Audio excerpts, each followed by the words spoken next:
rebuilding. The catastrophic failure, a new start. Physically, mentally, our careers, our businesses.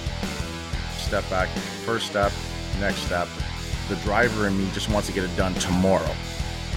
We'll do this, do that, let's move this, where are we at with this? You build some confidence, build some self-esteem, start to feel better about yourself.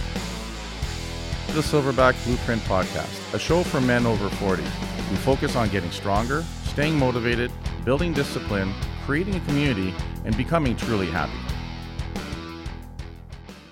Hey guys, and welcome to episode 111 of the Silverback Blueprint Podcast, the crush of everyday life. You know, guys, everyday life's going to put pressure on us every day.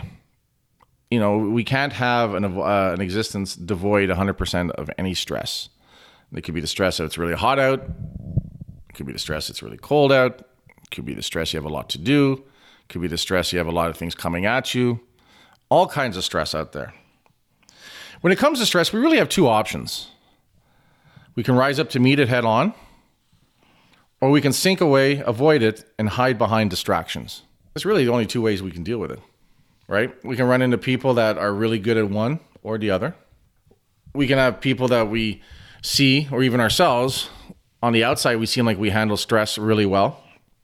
But what we do is we internalize it. On the outside, we look calm and cool. There's vomit on the sweater, mom's spaghetti. I just love that rap song. You know, at the end of the day, or we can hide from it. It's all up to us. It really is. You know, each one has a cost, though. You know, when we deal with pressure and we have stress that we're dealing with and something comes up, that's usually what we think about with stress. We think about things that come up. All of a sudden, this happened. This person came in and lost their shit, or there was a car accident, or the internet's down. I'm fucking losing my mind, right? But then there's the stress of the ongoing stress that builds up, things that we're just submersed in because we have so much on the go, or we're behind, or we haven't done key things. You know, a lot of times those stresses are harder to spot because they come up gradually. It's one of my favorite stories, the boiling frog, where you can sit there and you put a pot of water on the stove and you put a frog in it. One of those frogs that doesn't like to jump away, one of those calm frogs. And if you slowly turn the heat up on that, I mean very slowly, over time, the water will boil and that frog will die. Now you'd think the frog would sense the heat and jump out, but if it's done super gradually, very, very minute, the body of the frog just gets used to it. It just gets used to it. That's the way things are. That's what's happening. Other things to worry about. I got to get to the other side of the pot. I got a busy day. Consequently, if you have a pot of boiling water and you throw a frog in it, that fucking thing's going to jump out right away, or it's going to want to. Now, please don't do any of this. All right? That's the last thing I want is the frog people coming after me. All right? Again. But the point is, stress can be immediate or it can build up over time, but it's still stress.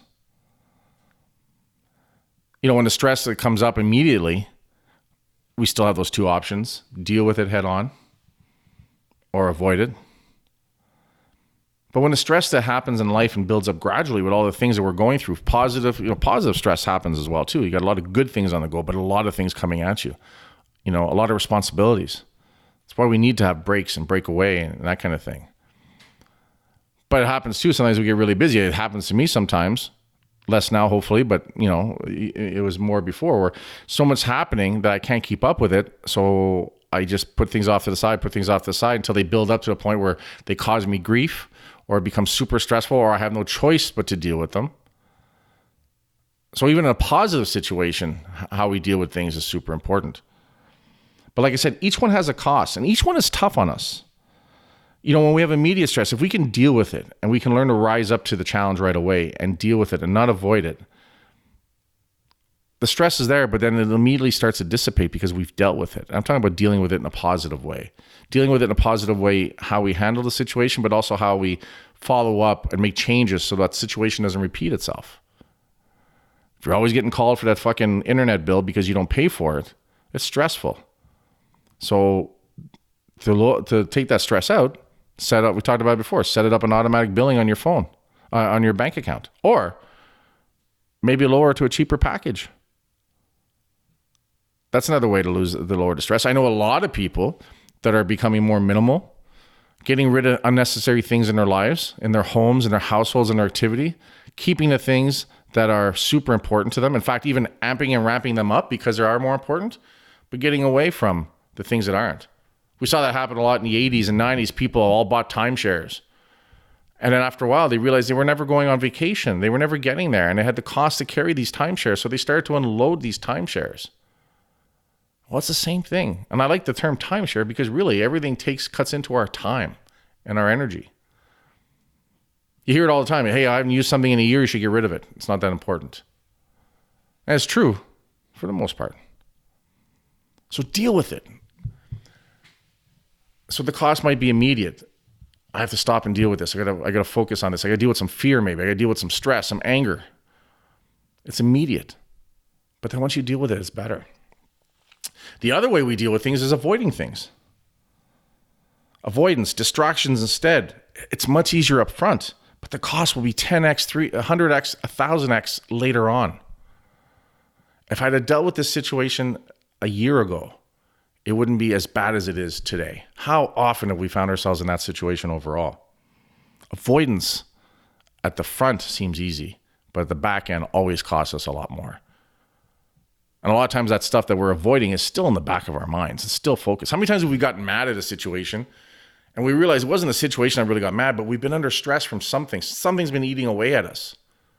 And finally we just snapped. So someone looking on the outside go, holy fuck, dude, I knocked your drink over. You're losing your shit. No, it's not because of that. That was the final straw. It's the fact that I haven't had a vacation in 10 years. It's the fact that my business is shit. My life is shit. My relationships are shit. Whatever it is, but we let it build up till we can't fucking handle it anymore. And then when we finally snap and we lose everything, or we have so much more cost to that. Whereas maybe it could have just been a difficult situation that could have been handled with a small, difficult conversation at the time, or a change, or an approach, or an admission. The crush of everyday life is always going to bring stuff to us. I think it's better, and it's something we have to get used to, and it's a skill set like anything else if you don't have it, but do that heavy lifting at the beginning. Deal with it. You're always late? Simple. Set that alarm 15 minutes early. You're always late? Go to bed an hour earlier. Make some changes so that you're no longer late all the time. And you know what's going to happen? You get rid of that stress, because the next thing you know, you're not running around like a fucking fool in the morning because you're running late. Organize your life so that, or your evening, or at the end of the day, organize things so that when it's time to go, you know where your clothes are, you know where your briefcase is. I don't know if people still use briefcases. Yeah, for me, it's a satchel. Everyone breaks my balls about. But I know where my car keys are at. I put them in the same place. I put my satchel in the same place so that when I get up, it's a routine. I just grab it and go. You know what fucks me up is that one day I come home late. There's a lot of stuff going on, and I put my shit down right where I am instead of where it should be. Next thing you know, next morning, I'm like, fuck, I can't find my keys. Where did I have them last? Oh, look, they're outside by the fucking barbecue. Why? Because I saw something and I went straight out to the barbecue and I put them down there. Simple example, but true. We're going to have stress. You can't live a life devoid of stress. Because if you do, you're not, you're just not living. You're not being part of something. You're hiding, you're shirking. Stress can fuck us up. Stress can, cause us to break. And of course, if that happens, it's human nature. We're not going to want to go back into that. We're going to want to avoid that. We're not going to want to keep running into that. But avoiding life as well is not the answer to deal with that stress, the crush of life. It's setting yourself up. Make yourself physically stronger, more capable. We talked about working out, eating better, more energy. That alleviates a lot of stress because you're healthier, you're tougher. So things that used to bother us stop bothering us because we can handle it. We're tougher physically. We're tougher mentally. We move more, we feel better, we're healthier, we're capable of doing more. Our self-esteem rises, our confidence rises, we have more structure. All those things lend itself to taking a lot of other unnecessary stress away from us. So that when things do arise, we're better equipped to deal with them and deal with them more efficiently and calmer. To me, that's the great way to handle shit. I want to be that guy that runs into a situation, and when it turns out it's a tough one, handle it, and on the outside look calm, but on the inside, be just as calm. To me, that's mastery. That's self-mastery. That's what that, the Daily Stoic, that book I'm reading about all the time, is talking about. Mastering your own emotions, but doing the work to also make yourself in a better situation so you don't have to get as emotional. There's going to be certain things that happen to us that we are going to get triggered by emotion, but the key is don't let it be the fucking guy cutting you off in traffic that sends you fucking flying and you lose your shit. And you're angered and you feel indignified and how dare that person when he probably didn't even fucking see you because he's so preoccupied with his shit. Or he is a fucking douchebag. But again, in the scope of things, of all the big things to deal with and worry about, all right, you got cut off. No one died. Slow down. Get out of the way.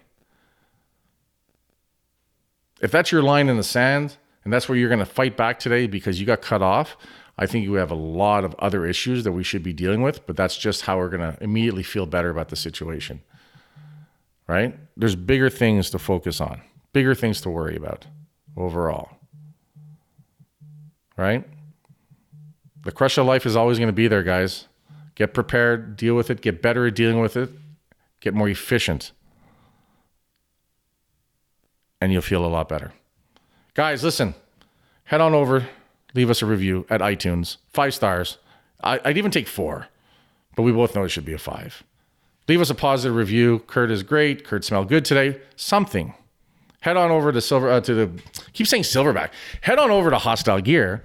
Use the code word Silverback. Get yourself something really cool. Save 20%. You deserve it. I deserve it. You deserve it. And as always, guys, work hard, motherfuckers, and I will talk to you guys later.